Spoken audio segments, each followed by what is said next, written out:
Hello everyone. कैसे हो आप सभी लोग and welcome back to my channel.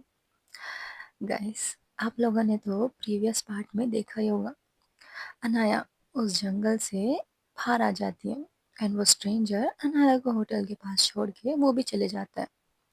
Anaya अपने रूम पर जाती है एंड जब डोर ओपन होता है तो अनाया के तीनों फ्रेंड्स अनाया को देखते हैं एंड मिस श्रुति कहती है कि क्या हो गया, मेरे पीछे कौन है, तुम किसको देख रहे हो।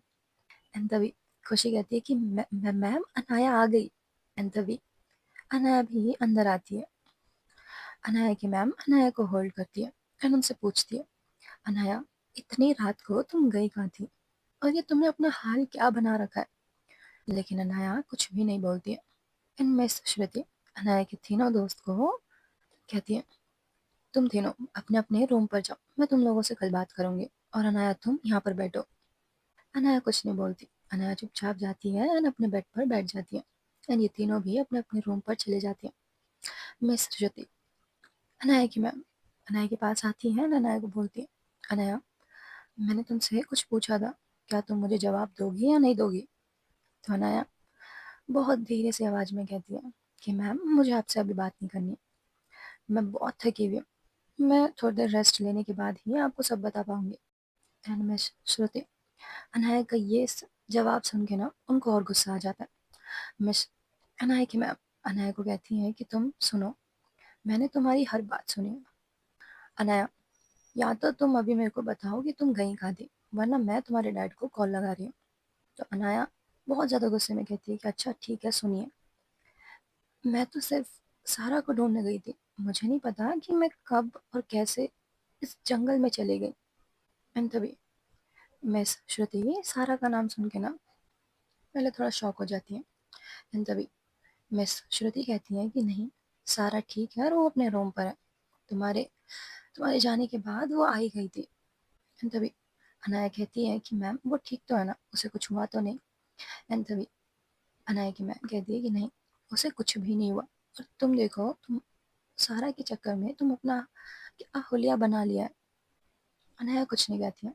अनाया उठती है, वॉशरूम चले जाती है एंड थोड़ा फ्रेश होके आती है। एंड यहाँ से नेक्स्ट मॉर्निंग हो जाता है। सारे बच्चे लॉबी में जा रहे होते हैं। तभी मिस श्रुति को कॉल आता है उनके सर का। मिस श्रुति कॉल अटेंड करती है, कहती है जी सर बोलिए।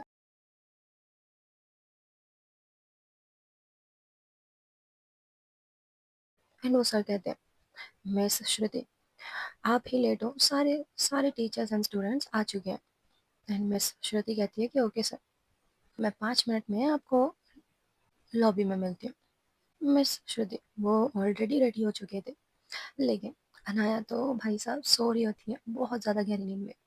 मिस श्रुति अनाया के पास आती है और कहती है, अनाया उठो, हमें जाना है। लेकिन अनाया मिस श्रुति को कहती है कि मैम आप जाइए, मेरा बिल्कुल मन नहीं कर रहा मैं कहीं जाऊँ। मिस अनाया की मैम अनाया के पास आती हैं और कहती हैं, तुम पक्का ठीक हो ना, तुम्हारी तबीयत तो खराब नहीं है। अनाया कुछ नहीं कहती है। अनाया कहती है कि नहीं, मुझे बस अकेले रहना है। अनाया की मैम अनाया को कहती है, चुपचाप चलो वरना तुम्हें ज़बरदस्ती लेके जाना पड़ेगा। अनाया कहती है कि मैम मुझे जाना ही नहीं है, मेरे को सच में मन नहीं कर रहा है। अनाया की मैम अनाया को कहती हैं कि ठीक है, लेकिन तुम इस होटल से बाहर कहीं नहीं जाओगी। अनाया भी उनको एक हल्की सी स्माइल देती है एंड वो वापस अपने बेड पर लेट जाती है। मिस श्रुति वो भी बाहर निकलती हैं एंड लॉबी में आ जाती हैं। सारे स्टूडेंट्स खड़े हुए होते हैं, इवन कि अनाया के फ्रेंड्स भी मिस श्रुति के पास आते हैं एंड वो कहते हैं कि मैम अनाया नहीं आएगी। तो अनाया की मैम कहती हैं कि नहीं, उसकी थोड़ी तबीयत खराब है, उसने मना कर दिया नहीं आने से। एंड यहाँ से धीरे धीरे करके सारे स्टूडेंट्स और टीचर बाहर निकल जाते हैं होटल के। एंड यहाँ से सीन शिफ्ट होता है अनाया की तरफ। अनाया जो अपने रूम पर बैठी हुई होती है वो बहुत ज़्यादा ही बोर हो रही होती है। वो सारी बातें ना उसको याद आ रही होती है कि उसके साथ कल क्या क्या हुआ था। अनाया अपनी आंखें बंद करती है एंड कुछ सोच रही होती है। अनाया ना जैसी आंखें बंद करती है उस पर्सन की आंखें अनाया को दिखाई देती है। अनाया अपनी वापस आंखें खोलती है एंड खुद से ही सवाल पूछती है कि वो पर्सन थी कौन, मेरी हेल्प क्यों करी उसने? एंड थोड़ी देर बाद अनाया अपने बेड बेड से उठती है एंड वो अपने बालकनी पे जाती है एंड वो देखती है कि बहुत अच्छा मौसम हो रहा होता है। अनाया अपना फ़ोन और अपनी एक बुक उठाती है। वो गार्डन एरिया में चली जाती है। अनाया ना वहाँ पर बैठी हुई होती है एंड बुक्स रीड कर रही एंड बुक रीड कर रही होती है। एंड तभी हमें दिखाया जाता है कि अनाया के साइड वाले सीट पर आके एक पर्सन बैठती है। अनाया उस पर्सन को इतना नोटिस नहीं करती है, लेकिन वो पर्सन अनाया के हाथ को होल्ड करती है एंड अनाया की नज़र एकदम से उस पर्सन पे जाती है। अनाया कहती है कि तुम यहाँ क्या कर रही हो? तुम्हें तो बाकी स्टूडेंट्स के साथ होना चाहिए था, तुम यहाँ पे क्या कर रही हो सारा? एंड सारा अनाया को देख के कहती है कि नहीं, पहले मुझे तुम बताओ कि तुम यहाँ क्या कर रही हो? और मैंने सुना कि तुम कल रात को होटल में नहीं थी, तुम गई कहाँ थी? एंड तभी अनाया कहती है कि कहीं नहीं, मैं तो बस ऐसे बाहर घूमने गई थी। तभी सारा अनाया का हाथ बहुत ज़्यादा टाइटली होल्ड करती है एंड वो कहती है कि नहीं अनाया, सच सच बताना, तुम गई कहाँ थी? इतने ख़राब मौसम पे तुम कभी बाहर नहीं जाती हो। एंड तभी अनाया टॉपिक को चेंज करते हुए कहती है कि नहीं, पहले तुम मुझे ये बताओ कि तुम कहाँ गई थी। ये दोनों बस एक दूसरे से एक ही सवाल पूछे जा रहे होते हैं, लेकिन दोनों एक दूसरे की आंखें ही देख रहे होते हैं, ना ही इन दोनों के मुंह से जवाब निकल रहा होता है। एंड ये सब इन दोनों को एक दूर खड़ा हुआ पर्सन बहुत देर से नोटिस कर रहा होता है। एंड यहाँ से सीन शिफ्ट होता है नताशा के पास। नताशा जो विंडो के पास खड़ी होती है, वो एक फ़ोन कॉल अटेंड कर रही होती है। एंड तभी नताशा के पास रूही आती है एंड रूही कहती है, नताशा सुनो, तान्या तुम्हें कब से ढूंढ रही है, लगता है वो तुमसे बहुत ज़्यादा गुस्सा है। एंड अब नताशा कहती है कि नहीं, अब मैंने क्या कर दिया, अब वो क्यों गुस्सा है मेरे से? एंड रूही कहती है कि मुझे नहीं पता, तुम जानो और तुम्हारी तान्या, मेरे को नहीं पता, मैं तुम्हारे बीच में नहीं आना चाहती। एंड तभी रूही नताशा को देखते हुए कहती है कि नताशा, मुझे तुमसे कुछ पूछना है। नताशा कहती है कि हाँ, पूछो, मैं सुन रही हूँ। एंड रूही तभी अनाया को देख एंड रूही नताशा को देखकर कहती है, नताशा, हमें पता है कि तुम कौन हो, हम सबको पता है, लेकिन तान्या को तुमने अभी तक कुछ नहीं बताया, ऐसा क्यों? नताशा इस सवाल पर ना कोई जवाब नहीं देती है, वो वहाँ से सीधा चले जाती है। नताशा नताशा जाती है और एक बेंच पर बैठ जाती है और अनफॉर्चुनेटली नताशा को सारा और अनाया की सारी बातें सुनाई दे रही होती है। सारा अनाया से कहती है कि ठीक है अनाया, मुझे तुम ये बताओ कि तुम्हें किस टाइप की लड़कियां पसंद है। अनाया सारा के सवाल का जवाब ही नहीं देती है, वो तो एकदम शॉक में चले जाती है एंड वो खुद से ही सवाल पूछती है कि सारा को पता कैसे चला कि मुझे लड़कियां पसंद है, ये पक्का कौशल ने बताया होगा। अनाया अपने आप से बात करना छोड़कर सारा से सीधा सवाल पूछती है, सारा तुम्हें कैसे पता है कि मुझे लड़कियां पसंद है? हाँ, तुम्हारा बिहेवियर लड़कियों के सामने कैसा है ये मुझे पता है, और ये तो मुझे पहले दिन से ही पता था, तो मुझसे कुछ भी मत छुपाना।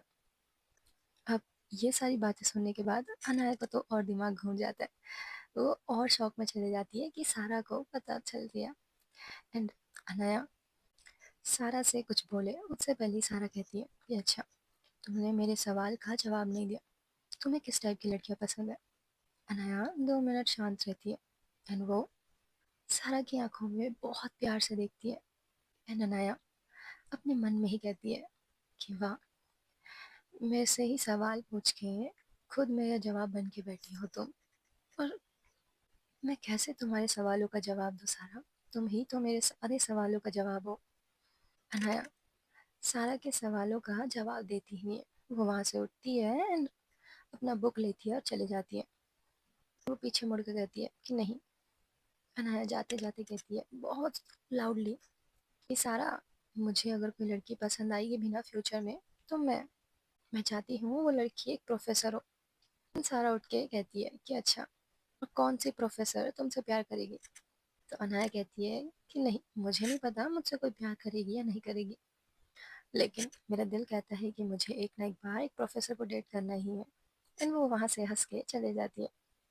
एंड सारा जो ना बहुत ज़्यादा हँस रही होती है अनाया की इस बात। नताशा को भी हँसी आ जाती है अनाया की ये बात सुनकर। यहाँ से सीन शिफ्ट होता है तान्या के पास। तान्या अपने रूम पर होती है। उसको ना तान्या अपने रूम पर रेडी हो रही होती है, लेकिन तान्या का फ़ोन बहुत ज़्यादा रिंग हो रहा होता है। उसको बहुत गुस्सा आता है, वो अपना फ़ोन अटेंड करती है तो देखती है कि उसके डैड का कॉल है। तान्या अपना फ़ोन अटेंड करती है और वो कहती है, हेलो डैड, बोलिए आपने क्यों कॉल करा है। तभी तान्या के डैड तान्या को कहते हैं, तान्या तुम पहले मुझे ये बताओ कि तुम हो कहाँ पर, और मैंने तुम्हें जो काम दे रखा है वो तुम पूरा क्यों नहीं कर रही हो। तान्या कहती है कि डैड मैं बहुत थक चुकी हूँ आपके ये सारे काम कर करके, मुझे बस खुद के लिए थोड़ा टाइम चाहिए। लेकिन तभी तान्या के डैड तान्या को कहते हैं बहुत ज़्यादा लाउडली और एंगर में, तान्या तुम्हें पता भी है तुम किसके साथ हो अभी। तो तान्या कहती है कि हाँ मुझे पता है मैं किसके साथ हूँ, मैं अपने सारे दोस्तों के साथ हूँ, मेरे फ्रेंड्स मेरे साथ हैं और हम सब यहाँ पर घूमने ही आए हैं। इतना सुन के ना तान्या के डैड बहुत ज़ोर ज़ोर के हंसने लग जाते हैं। फिर वो कहते हैं कि तान्या तुम सच में बहुत भोली हो, तुम्हें पता भी है मैंने तुम्हें जिस काम के लिए भेजा था, जिस लड़की के ऊपर तुम्हें स्पाई करना था, वो लड़की और कोई नहीं तुम्हारी प्यारी दोस्त नताशा ही है, और उसका पूरा नाम नताशा सिंघानिया है। तान्या वो बहुत ज़्यादा शौक में खड़ी होती है एंड वो अपने डैड को कहती है कि डैड नहीं, आप ये झूठ बोल रहे हैं। एंड तभी नताशा के डैड एंड तभी एंड तभी तान्या के डैड तान्या के ऊपर बहुत ज़्यादा लाउडली चिल्लाते हुए कहते हैं कि मुझे नहीं पता तुम कहाँ और कब कैसे आओगी, अभी के अभी घर वापस आओ, मुझे तुम्हारी जान बहुत प्यारी है, तुम मेरी इकलौती लड़की हो, मैं नहीं चाहता मेरे वजह से तुम्हारी जान मैं नहीं चाहता मेरे वजह से तुम्हारी जान खतरे में पड़े, तो तान्या तुम चुपचाप घर वापस आओ। लेकिन तान्या अपने मन में सोचती है कि नहीं डैड आप मुझे बुला तो रहे हो लेकिन मैं आना नहीं चाहती, मैं नताशा से बहुत ज़्यादा बेइंतहा मोहब्बत करती हूँ और मैं उसको अपना बनाना चाहती हूँ, चाहे वो मेरी दुश्मन क्यों ना हो। तान्या के डैड तान्या को कहते हैं कि तान्या मुझे पता है तुम्हारे दिमाग में और दिल में क्या बातें चल रही हैं, मैं ये जो भी कुछ कह रहा हूँ तुम्हारे भले के लिए कह रहा हूँ, अगर तुम 2 घंटे के अंदर अंदर घर वापस नहीं आए ना तो फिर तुम देख लेना इसका अंजाम बहुत बुरा होगा। तान्या कहती है कि डैड मैंने इतने सालों से जो आपने बोला वो करा, लेकिन अब नहीं, मुझे मेरा सच्चा प्यार मिल गया है और मैंने उसके साथ ज़िंदगी काटनी है, तो डैड मुझे माफ़ कर देना, मैं घर वापस नहीं आऊँगी। तान्या के डैड बहुत ज़्यादा गुस्सा हो जाते हैं, वो फ़ोन कट कर देते हैं। तान्या जो अपना फ़ोन एकदम फेंकती है एंड बेड पर जाकर बैठ जाती है। उसकी आंखों से आंसू ही आ रहे होते हैं बहुत ज़्यादा, और उसके दिमाग में बहुत सारे सवाल घूम रहे होते हैं कि मैं जिस लड़की को इतने सालों से मारने के लिए ढूंढ रही थी, वो लड़की मेरा खुद का प्यार निकला, अब मैं इन्हीं हाथों से कैसे मारूंगी उसे। नहीं नहीं, मैं कभी भी नताशा को मार नहीं सकती, वो तो मेरा प्यार है। नताशा नताशा तुमने ऐसा क्यों करा मेरे साथ। एंड यहाँ से नेक्स्ट डे होता है, नताशा के सारे फ्रेंड्स होटल में होते हैं। नताशा अपने रूम से बाहर निकलती है एंड अपने सारे फ्रेंड्स को ना मैसेज कर देती है कि सब के सब लॉबी पे मिलो, मेरे को तुमसे बात करनी है। एंड सारे फ्रेंड्स के मैसेज आते हैं कि ओके हम 5 मिनट में वहीं पे मिलते हैं। सारे फ्रेंड्स धीरे धीरे करके लॉबी में आ जाते हैं एंड ये सारे लोग सोफे पे बैठे होते हैं। तभी सैम कहती है कि नताशा हुआ क्या है तुम्हें और हमें यहाँ पर क्यों बुलाया तुमने। तो नताशा कहती है कि चलो आज हम सब लॉन्ग ड्राइव पर चलते हैं, मौसम भी बहुत अच्छा हो रहा है। लेकिन तान्या जो एकदम शांत बैठी होती है, जैसे उसके जहन में बहुत सारे सवाल घूम रहे हो, तो सारे लोग एक्साइटेड हो जाते हैं एंड लॉन्ग ड्राइव की बात पर सारे के सारे लोग एग्री करते हैं। तो नताशा कहती है कि ठीक है मैं बाहर अपनी कार निकालती हूँ, तुम सारे आ जाना। नताशा इतना बोल के अपनी कार के पास जाती है। नताशा को उधर बैठे हुए 5 मिनट हो जाते हैं एंड उसके सारे फ्रेंड्स धीरे धीरे करके कार पर आ रहे होते हैं। उन सब लोग रेडी हो जाते हैं जाने के लिए एक लॉन्ग ड्राइव पर। तभी रूही चिल्लाती है कि सुनो हम सब तो आ गए लेकिन तान्या का है। लेकिन तभी तान्या आती है और वो कहती है कि ठीक है मैं। तान्या आती है, नताशा के साइड वाले सीट पर आके बैठ जाती है। नताशा ड्राइविंग करना शुरू करती है एंड ये लोग बहुत ज़्यादा मज़े से ड्राइव कर रहे होते हैं एंड ये लोग सब इंजॉय कर रहे होते हैं। लेकिन तभी देव कहता है, अच्छा नताशा सुनो, हमने सुबह से कुछ नहीं खाया, तो चलो एक ढाबे पर रोक लेते हैं, वहाँ पर कुछ खा के चलते हैं। एंड तभी सब लोग एग्री करते हैं, तो नताशा एक ढाबे पर कार को रोकती है।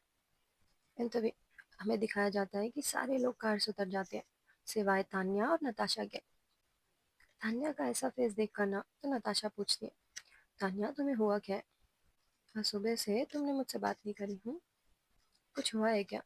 तुम मुझे बता सकती हो? तान्या कुछ बोले उससे पहले ही उनकी कार पर बहुत जोर की कोई टक्कर मारता है एंड उस एक्सीडेंट की वजह से नताशा बहुत ज़्यादा इंजर्ड हो जाती है। और तान्या तान्या जो अपनी आंखें सांसें ले रही होती है, एंड तभी नताशा तान्या को होल्ड करती है एंड वो कहती है कि तान्या तुम आंखें खोलो। तान्या तान्या आंखें खोलो। तान्या अपनी आंखें खोलती है एंड नताशा से कहती है, नताशा तुमने मेरे साथ ऐसा क्यों करा? तुमने मुझे अपनी सारी सच्चाई बताई क्यों नहीं? तान्या नताशा का हाथ होल्ड करती है एंड कहती है कि मैंने तुमसे बहुत प्यार करा था तब नताशा, लेकिन तुमने कभी मुझे प्यार करा ही नहीं, और ये सब तुम्हारी वजह से ही हो रहा है। इतना बोल के नताशा नताशा और तान्या दोनों ही बेहोश हो जाते हैं। नताशा नताशा की जब आंखें खुलती है वो एक हॉस्पिटल में होती है एंड उसे कुछ भी याद नहीं होता है। फिर वो जैसी आंखें खोलती है देखती है कि उसके सारे फ्रेंड्स उसकी आंखों के सामने हैं सिवाय तान्या के। नताशा उठती है एंड कहती है कि देव, सैम। नताशा उठती है एंड दर्द में कहती है कि तान्या कहाँ है, वो ठीक तो है ना, उसे कुछ हुआ तो नहीं? लेकिन नताशा के दोस्तों की आंखें नीचे हो जाती है। नताशा के फ्रेंड्स कुछ भी नहीं बोल रहे होते हैं, वो एकदम शांत खड़े होते हैं। सारे फ्रेंड्स नताशा के रूम को छोड़कर बाहर चल जाते हैं सिवाय रूही के। रूही अभी भी नताशा की साइड वाले चेयर पर बैठी होती है एंड वो नताशा का हाथ होल्ड करती है एंड कहती है, नताशा मैं जो भी तुम्हें बताने वाली हूँ इसे तुम ध्यान से सुनना, और बिल्कुल भी पैनिक मत करना, क्योंकि तुम अभी अभी उठी हो। हम नहीं चाहते कि तुम्हारी तबीयत और ख़राब हो। लेकिन नताशा कुछ समझ नहीं पाती है एंड वो रूही को कहती है, रूही मुझे साफ साफ बोलो हुआ क्या है, और तान्या कैसी है, वो ठीक तो है ना? रूही नताशा को होल्ड करती है एंड कहती है कि नताशा तान्या नहीं रही, तान्या में छोड़कर जा चुकी है। और इतना ही सुन के ना नताशा वापस से बेहोश हो जाती है एंड यहाँ से सीन शिफ्ट होता है 1 महीने बाद। हमें एक रूम दिखाया जाता है जो एक बहुत बड़ा रूम होता है एंड बहुत डार्क। वहाँ पर एक चेयर होती है एंड एक पर्सन बैठा होता है एंड उसके सामने वाले चेयर पर एक लड़की। वो पर्सन उस लड़की का हाथ होल्ड करके कहता है कि तान्या मैंने ये सब जानबूझकर नहीं करा बेटा, मुझे पता है अगर मैं ये सब नहीं करता तो तुम कभी मेरे पास वापस नहीं आते। मुझे ये भी पता है कि तुम नताशा से बेइंतहा मोहब्बत करती हो, लेकिन वो लड़की तुम्हारे लिए बिल्कुल भी सही नहीं है। फिर हमें दिखाया जाता है तान्या बेड पर लेटी हुई है एंड उसे अभी भी कोई होश नहीं है। तभी एक डॉक्टर रूम पर आते हैं एंड वो तान्या का चेकअप करते हैं एंड कहते हैं कि वो डॉक्टर तान्या का चेकअप करने के बाद कहते हैं तान्या की तबीयत पर अभी कोई भी इम्प्रूवमेंट नहीं हुई है और वो अभी भी कोमा में है। तान्या के डैड तान्या का हाथ होल्ड करके रोने लग जाते हैं एंड वो कहते हैं ये सारी मेरी गलती है, मुझे ये एक्सीडेंट करवाना ही नहीं चाहिए था। एंड यहाँ से हमें पता चलता है कि ये सारा कुछ तान्या के डैड ने कराया होता है। और तान्या अभी भी कोमा में होती है। यहाँ से 2 साल बाद ताशा अपने ऑफिस पर बैठी होती है एंड वो कुछ सोच रही होती है। तभी उसका फ़ोन रिंग होता है एंड वो और किसी का कॉल नहीं, उसके भाई का कॉल होता है। नताशा कॉल अटेंड करती है एंड कहती है, हाँ भाई बोलिए। एंड तभी नताशा के भाई नताशा को कहते हैं, नताशा, मुझे पता है तुम एक ही इंसान को पूरी पूरी दुनिया में ढूंढ रही हो, लेकिन वो इस दुनिया में है ही नहीं नताशा। मुझे नहीं पता वो लड़की तुम्हारे लिए क्या लगती थी, लेकिन उस लड़की की वजह से तुम अपनी हेल्थ खराब कर रही हो। और इस बात को हुए हुए 2 साल हो चुके हैं। और अब मुझे नहीं पता, मैंने तुम्हारे लिए डेट फिक्स करी है, तुम इस होटल में जाओ एंड बाकी की डिटेल्स मैं तुम्हें मैसेज कर दूंगा। नताशा कुछ बोले उससे पहले नताशा के भाई फ़ोन कट कर देते हैं। नताशा बहुत गुस्से में उठती है एंड बहुत ज़्यादा गुस्से में अपना फ़ोन को तोड़ देती है। तभी ये सारी आवाज़ सुन के पियो अंदर आती है नताशा के ऑफिस में। नताशा को इतने गुस्से में देखकर पियो तो बहुत डर जाती है एंड वो कहती है कि नताशा तुम्हें हुआ क्या है, तुम वापस से तुम्हारे भाई ने तुम्हारे डेट फिक्स करी है क्या? और नताशा, तुम पहले खुद को कंट्रोल करो, गुस्से से कुछ नहीं होता। और क्या पता तुम्हारे भाई तुम्हें जो समझाना चाहते हैं वो अच्छे के लिए ही हो। और नताशा, वो बात को बीते हुए 2 साल हो चुके हैं, तो वो गलती तुम्हारी थी नहीं। क्यों तुम खुद को किसी और की गलती को अपने सर ले रही हो? तुम खुद को इतना परेशान करती हो, इतना टॉर्चर करती हो, ये मुझसे देखा नहीं जाता नताशा। तभी नताशा पीयू को होल्ड करती है एंड रोते हुए कहती है कि तुम्हें पता है पीयू, उसने आखिरी वक्त में भी, अपनी आखिरी सांसों में भी मुझे देखा था। और मुझे देखकर वो कह रही थी कि मैंने उसके साथ ऐसा क्यों करा, मैंने अपना मैंने अपने बारे में उसे क्यों नहीं बताया। और वो मुझसे बेइंतहा मोहब्बत करती थी।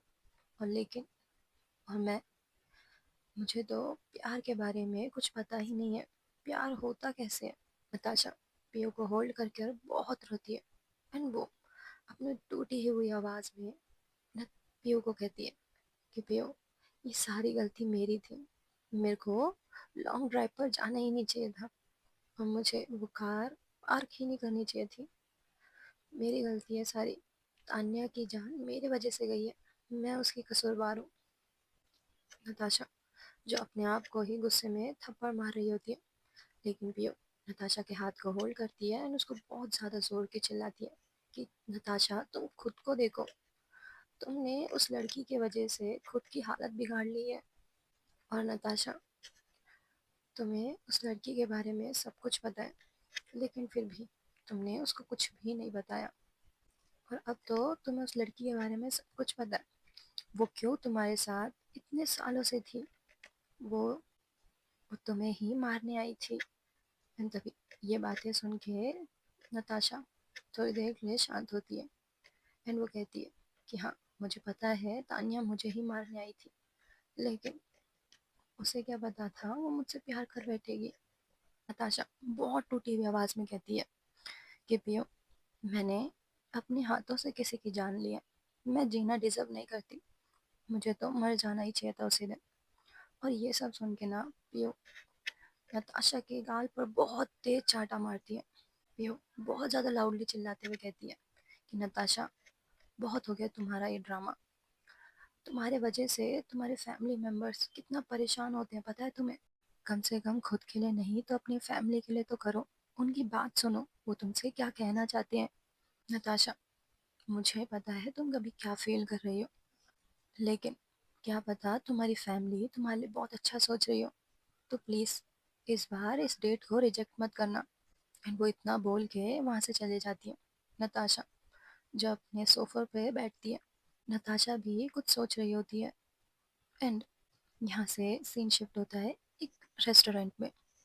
एक टेबल पर एक बहुत प्यारी लड़की बैठी हुई होती है एंड नताशा उस रेस्टोरेंट पे आती है, देखती है कि वहाँ पर एक बहुत प्यारी लड़की बैठी हुई है एंड तभी नताशा जाती है उस लड़की के पास एंड उसके सामने वाले चेयर पर बैठ जाती है। नताशा अपने सीट पर बैठती है।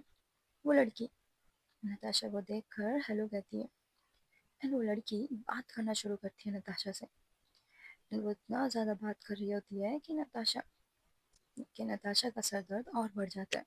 वो लड़की सिर्फ अपने बारे में ही बता रही होती है और उसको क्या पसंद है और नापसंद। वो लड़की कहती है कि नताशा, मुझे शादी के बाद ऐसी जगह पे रहना पसंद है, मुझे ये सब करना पसंद है। और नताशा बहुत ज़्यादा गुस्सा हो जाती है। नताशा अपने मन में सोचती है कि ना ही ये लड़की मेरे काबिल है, और मैं इससे शादी क्यों ही करूँगी। नताशा उस लड़की को कहती है, तुम सुनो, मुझे तुमसे कोई शादी वादी नहीं करनी, मैं तो यहाँ पर बस अपने भाई के कहने पर आई हूँ। एंड वो लड़की बहुत ज़्यादा गुस्सा होकर वहाँ से उठकर चले जाती है। एंड वो बहुत ज़्यादा गुस्से में नताशा को कहती है, अगर तुम ऐसी रही ना, तुम्हारा एटीट्यूड ऐसी रहा, तो तुम्हें तो इस दुनिया की इस जन्म में क्या अगले जन्म में भी तुम्हें तुम्हारा पार्टनर नहीं मिलेगा। एंड वो इतना बोल के वहाँ से चले जाती है। नताशा भी उसकी बातों को इग्नोर करती है। नताशा उधर बैठी हुई होती है एंड कॉफ़ी पी रही होती है। एंड तभी हमें दिखाया जाता है एंड रेस्टोरेंट का डोर ओपन होता है और 4 जने आ रहे होते हैं। ये लोग आते हैं और नताशा की साइड वाली टेबल पर आकर बैठ जाते हैं। लेकिन उन चारों में से तीनों ही बैठते हैं और उनमें से एक जना उठकर कहीं जा रहा होता है। नताशा का तो पूरा ध्यान अपना फ़ोन पर होता है और कॉफ़ी पर। तभी उसकी साइड वाले टेबल पर बहुत सारे लोग आके बैठते हैं। तभी उनमें से एक पर्सन कहती है कि अच्छा कौशल सुनो। फिर हमें पता चलता है ये ना अनाया का ही ग्रुप है। ये तीनों तो बातें कर रहे होते हैं। फिर अनाया तो वॉशरूम चली जाती है। अनाया वॉशरूम से आती है, समीर के साइड वाले चेयर पर बैठ जाती है, जिस कारण नताशा को सिर्फ उस लड़की का बैग दिखता है। एंड तभी समीर अनाया की आंखें बंद करता है। एंड तभी अनाया कहती है कि समीर, ये तुम क्या कर रहे हो। खुशी कहती है कि हम कुछ नहीं कर रहे, तुम चुपचाप यहाँ पर बैठो। एंड ये सारी बातें नताशा भी सुन रही होती है। तभी कौशल जाता है, एक केक लेके आता है एंड अनाया के सामने वो केक रख देता है। अनाया अपनी आंखें खोलती है एंड उसे दिखता है कि ब्लैक कलर का केक, उस पर साफ साफ लिखा होता है Anaya the topper. And Anaya उसे पढ़कर हंसने लग जाती है। एंड अनाया की हंसी की वजह से नताशा की नज़र अनाया के पास जाती है। लेकिन नताशा को अभी भी अनाया की फेस नहीं दिखा होता। अनाया ने अनाया ने टॉप टू बॉटम से ब्लैक पेन रखा होता है। ब्लैक में भी बहुत ब्यूटीफुल लग रही होती है। एंड तभी समीर और कौशल एंड खुशी ये तीनों क्लैप करने लगते हैं एंड एक बर्थडे सॉन्ग आते हैं, happy birthday to you, happy birthday to you, happy birthday to dear Anaya, happy birthday to you. And Natasha की नज़र अनाया के पास जाती है। जैसे ही वो अनाया का नाम सुनती है कि अनाया, ये नाम तो सुना सुना लग रहा है, लेकिन अभी भी नताशा को अनाया का फेस नहीं दिखता है। अनाया उठती है एंड खुद के लिए क्लैपिंग करती है। कौशल अपने चेयर पर खड़ा होता है एंड बहुत लाउडली कहता है, लेडीज एंड जेंटलमैन, आज मेरी दोस्त का बर्थडे है, आप प्लीज़ इसे विश कीजिए। एंड तभी कौशल की ये बात सुन के सारे जो रेस्टोरेंट में स्टाफ और जितने भी कस्टमर होते हैं, सब अनाया के लिए हैप्पी बर्थडे सॉन्ग गा रहे होते हैं। और एकदम से ऐसे सब लोग का गाना गाते हुए देख के ना अनाया थोड़ा शर्मा जाती है। एंड वो कौशल को कहती है कि कौशल, ये क्या बदतमीजी है, नीचे उतरो, मैनर्स नहीं है तुम्हें। एंड तभी कौशल कहता है कि नहीं, आज तो तुम्हारा बर्थडे है अनाया, आज तो चलता है। एंड अनाया सबको वेलकम थैंक यू बोल रही होती है। इतना बोल के अनाया अपनी सीट पर बैठती है एंड अनाया उस केक को काटती है। एंड सबसे पहले वो खुद खाती है, फिर दूसरों को खिलाती है। एंड तभी अनाया की इस हरकत पर खुशी कहती है कि वाह, केक हम लाए, हमने सब कुछ सेलिब्रेट करा और हमें केक नहीं मिल रहा, वाह क्या लड़की है अनाया तू। अनाया कहती है कि मेरा बर्थडे केक है तो मैं ही पहले खाऊंगी। और अनाया की इस हरकत पर नताशा को बहुत हंसी आती है। नताशा अपने मन में सोचती है कि क्या लड़की है ये अपने टेबल पर बैठी होती है। फिर अनाया का फ़ोन रिंग होता है एंड उसके डैड उसे कॉल करते हैं। अनाया अपना कॉल अटेंड करती है एंड कहती, जी डैड बोलिए। अनाया के डैड कहते हैं कि तुम कहाँ पर हो अनाया, मैंने तुम्हें बोला है ना 8 बजे के बाद घर पर वापस आना है, इतनी देर तक घर के बाहर तुम कर क्या रही हो। अनाया कहती है कि डैड मैं अपने दोस्तों के साथ हूँ, और वैसे भी डैड आज का कौन सा दिन है आपको पता भी है। अनाया के डैड अनाया को बहुत ज़्यादा डाउट डांटते हुए कहते हैं कि आज कोई सा भी दिन हो, तुम घर वापस आओ। वो केक वहीं पे रखती है एंड गुस्से में उठ के वहाँ से चले जाती है। एंड जब अनाया जाती है तो नताशा को अनाया का फेस दिख जाता है। नताशा जो कॉफ़ी पी रही होती है ना, उसके हाथ से वो कॉफ़ी गिर जाती है। फिर नताशा अनाया को इतने गुस्से से जाते हुए देख के ना, और वो अपने सीट पर ही फ्रीज हो जाती है। नताशा अपने आप से कहती है कि वाह, इतना ब्यूटीफुल कोई हो सकता है, गुस्से में भी कितनी प्यारी लगती है। ये बिल्कुल पहले जैसी ही है, बिल्कुल भी नहीं बदली। नताशा को अनाया का फेस देखकर याद आ जाता है कि ये वही लड़की है जिसकी 2 साल पहले नताशा ने हेल्प करी थी फॉरेस्ट से निकालवाने के लिए। अनाया वहाँ से उठकर सीधा बाइक पर बैठती है एंड वहाँ से अपने घर निकल जाती है। एंड अनाया के तीनों दोस्त अनाया के पीछे पीछे जाते हैं, अनाया को रोकने की कोशिश करते हैं, लेकिन अनाया वहाँ से उठती है एंड घर वापस आ जाती है।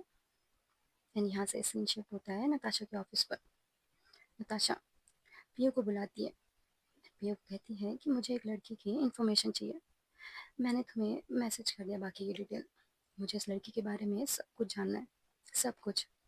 एंड पहली बार नताशा के मुंह से ये सब सुन के ना वो शॉक हो जाती है कि ये कौन लड़की है, और वो तो शॉक हो जाती है कि ये कौन लड़की है, और नताशा इतना इंटरेस्ट भी दिखा रही है इस पर।